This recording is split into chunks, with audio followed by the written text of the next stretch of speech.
है ना। मैंने बहुजन कलाकारों को बहुतों को देखा है, लेकिन जितने बहुजन कलाकारों को मैंने देखा है उनका पहला प्राथमिकता पैसा है।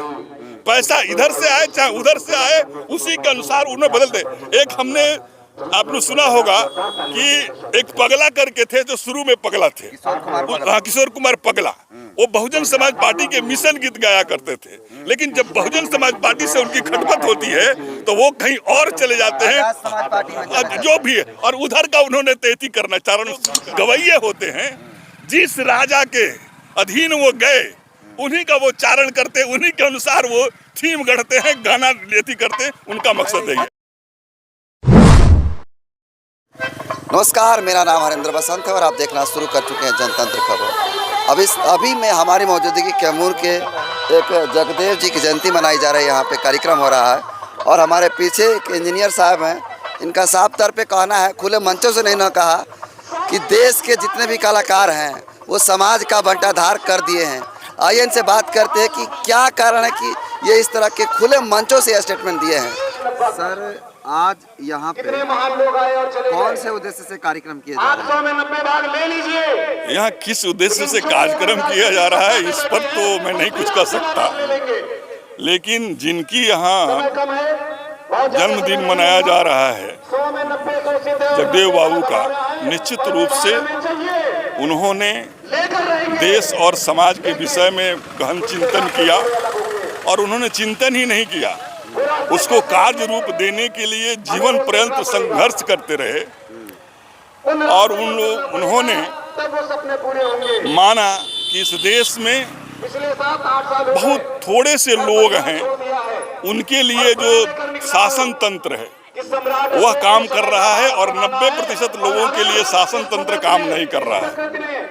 चूंकि लोकतंत्र है तो लोकतंत्र में सत्ता परिवर्तन तभी होती है जब जनता गोलबंद होकर किसी व्यक्ति विशेष, पार्टी विशेष को अपना वोटिंग करती है। इसी के लिए जगदेव ने अपना अभियान चलाया और उस अभियान में उन्होंने 90% लोगों को, जो पूरे हक हकूक से मरहूम थे, उनको गोलबंद करने के लिए नारा दिया कि सब में 90 शोषित है, शोषितों ने ललकारा है, धन धरती और राजपाट पर 90 भाग हमारा है और 10 का शासन 90 पर नहीं चलेगा, नहीं चलेगा।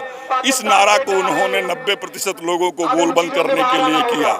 लेकिन दुर्भाग्य है कि यह 90% लोग उनके इस नारे के निहितार्थ को समझ नहीं सके और जो इसके अगेंस्ट 10% लोगों के अगेंस्ट यह नारा था वो उनके निहितार्थ को समझ गए और उन्होंने प्रशासन से मिलकर, कि उन्हें डर था, उन्हें ये दिख रहा था कि जिस रोज जगदेव 90% लोगों को गोलबंद कर लेगा वो सत्ता हमसे छीन लेगा। जब सत्ता उनसे छीन जाएगी तो उन्हें डर था कि हमारे ये धन दौलत और शान शौकत भी छीन जाएगी। इसी डर के कारण उन लोगों ने जगदेव बाबू की हत्या प्रशासन से मिलकर 1974 में जो भी है 74 में उन्होंने प्रशासन से मिलकर उनकी हत्या करा दी। आपने खुले मंचों से मिशन कलाकारों के आपने बोला कि देश के कलाकारों ने, गायकों ने ही समाज का बंटाधार कर दिया। केवल देश के कलाकारों ने नहीं, मैंने कहा पूरे विश्व के गवैयों ने, गायकों ने, भविष्यवक्ताओं ने ही पूरे विश्व का सत्यानाश किया। इसके उदाहरण आप देखेंगे तो जितने भी आपके जो धार्मिक ग्रंथ है, दुनिया के जितने भी धार्मिक ग्रंथ हैं, उन गवैयों की बातें लिखी हुई है उसमें। और उन गवैयों ने नाना प्रकार के जो समझ में आया उसको उन्होंने गा दिया। और चूंकि जनता को उतनी सोचने और समझने की क्षमता नहीं होती है, तुकबंदी के प्रति वह कोई भी गाना जो है उसको आसानी से आप याद रख सकते हैं। तो जनता उस गाने के निहितार्थ को, उसका क्या मकसद है वो समझती नहीं है, लेकिन वह गाना गुनगुनाती रहती है और उस गायक का वो फैन हो जाती है। वह गायक का उद्देश्य क्या है? वो केवल उसका अपना पेट भरना है, लेकिन उसको जनता ने उसके तुकबंदी के कारण ही भगवान बना दिया, उसे क्या बोलते हैं, पैगंबर बना दिया, उसे ऋषि बना दिया। और उसका दंश जो है हमारी आने वाली पीढ़ियों को लगातार भुगतना पड़ रहा है।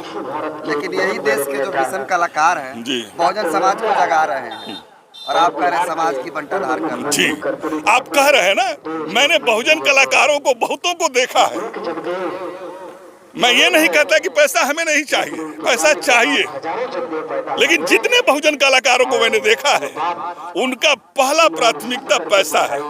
पैसा इधर से आए चाहे उधर से आए, उसी के अनुसार उन्हें बदलते। एक हमने आपने सुना होगा कि एक पगला करके थे जो शुरू में पगला थे, किशोर कुमार पगला। वो बहुजन समाज पार्टी के मिशन गीत गाया करते थे, लेकिन जब बहुजन समाज पार्टी से उनकी खटपट होती है तो वो कहीं और चले जाते हैं, जो भी है, और उधर का उन्होंने तैती करना चारण शुरू कर दिया। तो ये जो गवैये होते हैं, जिस राजा के अधीन वो गए उन्हीं का वो चारण करते, उन्हीं के अनुसार वो थीम गढ़ते हैं, गाना लेती करते हैं, उनका मकसद है। आपका कहना, साफ कहने का ये अर्थ है कि अगर मनुवादियों को अगर कार्यक्रम में बुलाया जाए तो मनुवादियों का गीत वो गाएगा? हाँ, गाएगा, बिल्कुल गाएगा, वो गाते ही हैं। अच्छा, अभी आप बताइए, यहाँ जगदेव ने और बाबा साहब भीमराव अंबेडकर ने किसी की भी वंदना को, किसी को भी भगवान बनाने का सख्त विरोध किया है, लेकिन आज हम यानी जगदेव को और बुद्ध को ही हम आरती और पूजा करने, इसका क्या मकसद है? जो उन्होंने कहा उसे हमें आचरण में उतारने की जरूरत है, उससे कुछ होने वाला है। बाबा साहब ने ये कहा, वो कहा, ये करा, उसे कुछ होने जाने को नहीं। हमें जो उन्होंने किया उसको हम आचरण में उतारें और उसका हम विश्लेषण करके आने वाली परिस्थितियों में उनको भी बदला जा सकता है। ऐसा नहीं कि वो जो कह गए बिल्कुल अकाट्य है। परिस्थिति, कोई भी व्यक्ति कुछ भी कहता है, परिस्थितियों के अनुसार ही वो सारी चीजें होती। हमारा जो ब्रेन जो है, इसमें जन्म से कुछ नहीं होता है, जो इसमें डाला जाता है उसी का परमुटेशन कॉम्बिनेशन करके हमारा ब्रेन देता है, नया कुछ भी नहीं देता है। यदि नया कुछ हमारा ब्रेन देता तो आपको हिंदी आती है, आपको इंग्लिश आती है, आपको संस्कृत भी हो सकता आती हो, लेकिन उर्दू नहीं आती होगी। आपके नजर में एक मिनट, उर्दू नहीं आती होगी, फ्रेंच नहीं आती है, अमेरिकन नहीं आती है, इटालियन नहीं आती है। इसका मतलब ये हुआ कि जो जिस भाषा का अल्फाबेट्स हमारे दिमाग में डाला जाएगा उसी अल्फाबेट्स की भाषा हमें आएगी। इसका मतलब कि यदि ब्रेन ही सब कुछ क्रिएट करता है तो दुनिया की सारी भाषा हमें आनी चाहिए थी, लेकिन ऐसा होता नहीं है। जो हमारे ब्रेन में जो कुछ डाला जाता है उसी का परमुटेशन कॉम्बिनेशन करके हमारा दिमाग देता है, नया कुछ भी नहीं देता। तो आपकी नज़र में सबसे बेहतर कलाकार कौन है? जी, आपके नज़र में बेहतर कलाकार कौन है? नहीं, आप पूरे दुनिया के कलाकारों को आप देखेंगे तो बहुत सारे ऐसे कलाकार हुए जिन्होंने अपने कला के माध्यम से बहुत सारे एक दिशा दिया है समाज को। उनको मैं आदर्श मानता हूँ, और बाकी जो लोग अपने एक जो रोल दे दिया उसको निभाते हैं, उसके अनुसार ये करते हैं, उनको मैं नहीं मानता। उनका वो पेट से जुड़ा हुआ मामला है और कोई मामला नहीं। क्या परिचय होगा सर आपका? मेरा नाम RK सिन्हा हुआ, घर मेरा कोचस हुआ, मैं पेशे से सिविल इंजीनियर हूँ।